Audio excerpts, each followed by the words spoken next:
Okay, back in September, when I was trying to find a topic, I got interested in Pontius Pilot. Who was he? What do we know about him? And at the October meeting, I had enough information. I broke it kind of into two parts. And back at the October meeting, I talked about how Pontius Pilot is not a personal name. It's called a cognomen. Pontius tells us that he was a member of the Pontii, a prominent Samnite family, ethnically not a Roman at all. Pilate tells us that he was descended from someone who had distinguished himself in battle against the Romans through the use of the pilatus or the javelin, and he belonged to this military class, this equestrian class that was brought into the Roman Empire and given land and titles and allowed to participate in the patronage system, but in exchange their sons and grandsons were expected to pursue military careers. So that's kind of how we actually learn a lot about his background just from the name. Well, the other sort of bucket of information had to do with what became of him after his tenure as procurator or military governor in Judea. We have just these little hints and fragments of information, but they add up to a really interesting picture. So that's kind of, I think I concluded in October by saying the New Testament actually kind of leaves us with a bit of a mystery. And that's kind of where I want to pick up tonight. So what's the mystery? Well, if we read the New Testament, there are three things that kind of stand out for me. The first is that Pilate is reluctant to crucify Jesus. That's actually kind of strange. I mean, what we know about Pilate from secular historians like Josephus and Tacitus is that he was a particularly brutal guy. Crucifying some Jewish rabble-rouser wouldn't have been anything that would have caused him any kind of consternation. Yet we read in the Gospels about his interaction with Jesus and how he's kind of looking for a way out. He doesn't seem to want to crucify Jesus. That's the first thing that's sort of off in the narrative. The second is that we have a really detailed description. We have this whole dialogue between the two of them, which is kind of unusual. I mean, if we think of Matthew's Gospel, for example, was Matthew present? He probably wasn't. So what is his source for all of this information that he's able to recount?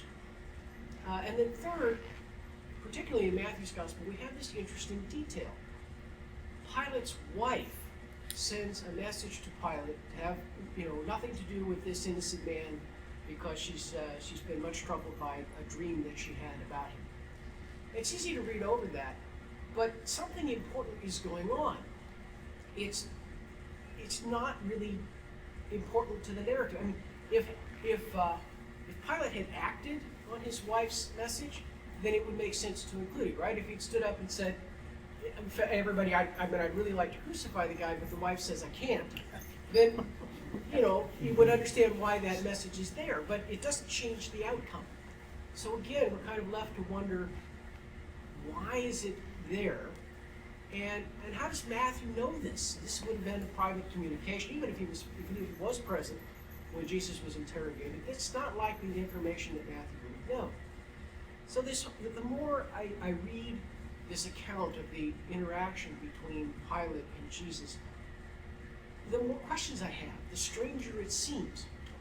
Well, it turns out that we can't definitively answer all of my questions, but we do have some really interesting, really tantalizing little bits of information.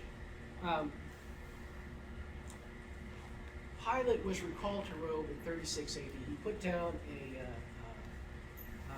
demonstration at Mount Gerizim, and he was so brutal in doing so that the Jewish authorities complained to Rome. Trajan recalled him, and it took about 4 months to travel from Judea to Rome, and on the way Trajan dies. He's succeeded by Caligula, who has other priorities, and he just kind of disappears from the historical record, except for these kind of strange references to him, and particularly to his wife. Tertullian, writing in the 2nd century, says that when Pilate arrived in Rome, he was already a Christian at heart. Well, that's a really strange thing to say about a pagan military governor known for his brutality. It only would really make sense if Pilate went on to become formally a Christian at some later point. Origen, writing in the 3rd century, tells us that Pilate's wife was a Christian. There's an apocryphal work called the Acts of Paul, which is a collection of oral traditions and stories that came down about Paul's ministry outside of the Acts of the Apostles. And it's not scripture, but it is early. It is 2nd century. It probably does preserve a lot of genuine historical information. And it tells us that Paul baptized Pilate's wife. And we start to have all these, really interesting. Irenaeus. Who's Irenaeus? So Irenaeus was the bishop of Lyon. He learned the faith from Polycarp, who was a bishop of a town called Smyrna, a Greek town in what is now Turkey. And Polycarp learned the faith from the Apostle John, right? So we're pretty close here. We're 2 degrees removed from Jesus. We've got Jesus, we've got John, we've got Polycarp, we've got Irenaeus. And Irenaeus tells us that Pilate made or commissioned an icon of Jesus, a painting of Jesus. He had his work against heresies. So there are all these little fragments, and when we look at Eastern Christianity, including Eastern Catholic churches, I think we've got some Ukrainian Catholics with us. Claudia Procula is a saint in those churches. She's not for the Universal Church, but Claudia Procula being the name that is assigned to Pilate's wife in something called the Acts of Pilate, which is another one of these. It's a compilation that dates to the 4th century, and it includes apocryphal material that's probably not historical, but it also began with accumulation of very early information and probably does preserve some correct information, like Procula just means wife of the procurator being the title that Pilate held within the Roman administration. And in fact, if we go to the New Testament, in 2 Timothy, chapter 4, we have this passage where Paul says, Eubulus, Pudens, Linus, and Claudia, and the brethren send their greetings. And Claudia is mentioned by name. It's very easy for us today to sort of read over that. But in the Greco-Roman world, women had no rights or legal standing apart from their husband or their father. Generally, the testimony of women was considered inadmissible in a legal proceeding, for example. So anytime we see a woman mentioned by name, we should pay attention because she's important. So who's this Claudia? Well, of course we don't know and can't prove definitively, but she's in the right place and the right time to be the wife of Pontius Pilate. And if in fact that's who she is, then obviously it would make a certain amount of sense that she would be identified. She would be a very important person in the Christian community. Eusebius, writing a little later, tells us that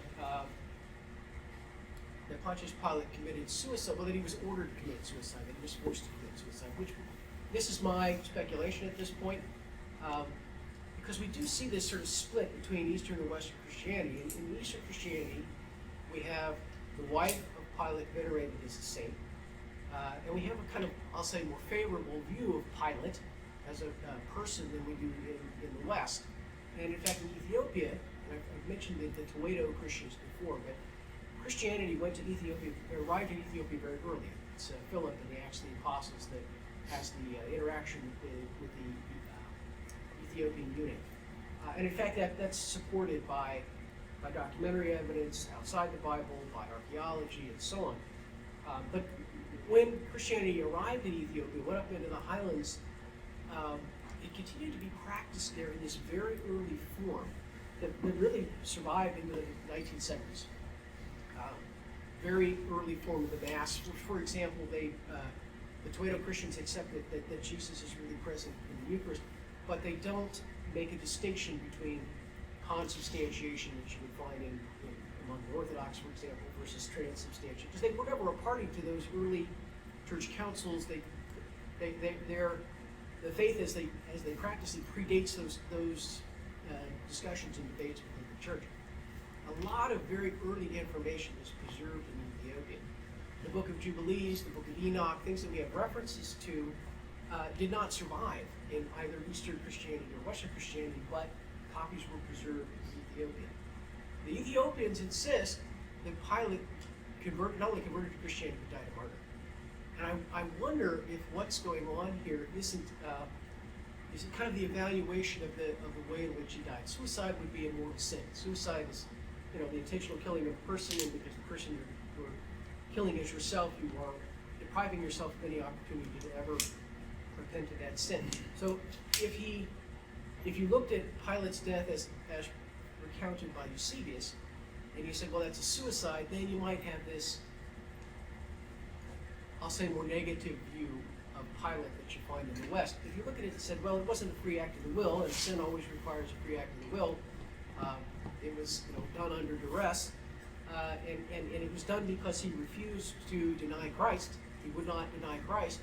Then he's a martyr, and you get this more favorable view that you find in Eastern Christianity and in Ethiopia.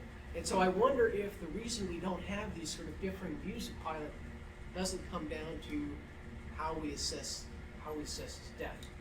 But we do have, you got a lot of evidence. Yeah, it's from sources individually that you look at and say, well, that's apocryphal, that's 4th century, but we have good early sources to tell us that his wife's name was Claudia, that Paul baptized her, that he being Pilate, seems to have had at least some kind of, seemed to have moved in Christian circles after he returned to Rome. And we have some later information that he may have died a martyr. And I just found all of that really, really interesting, and thought that it kind of wrestled with, why do we have these kind of differing views of Pilate between the sort of the early branches of Christianity?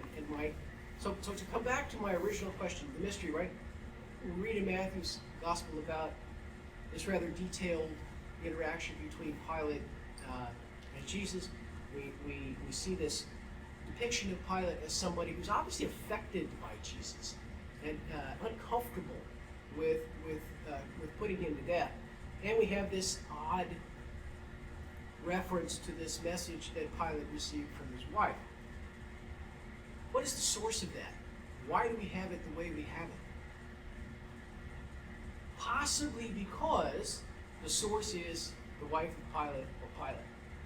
Because they were Christian converts, because they were moving in Christian circles, because that's where Matthew was able to get. Matthew was able to get a detailed account of the interaction between Jesus and Pilate, because it comes from Pilate, and it comes from Pilate's wife. And so I thought that was a really interesting. I can't prove my argument, but I think it's reasonable based on the evidence, and I thought it was a really fascinating thing to consider, and so I wanted to share that with you this evening.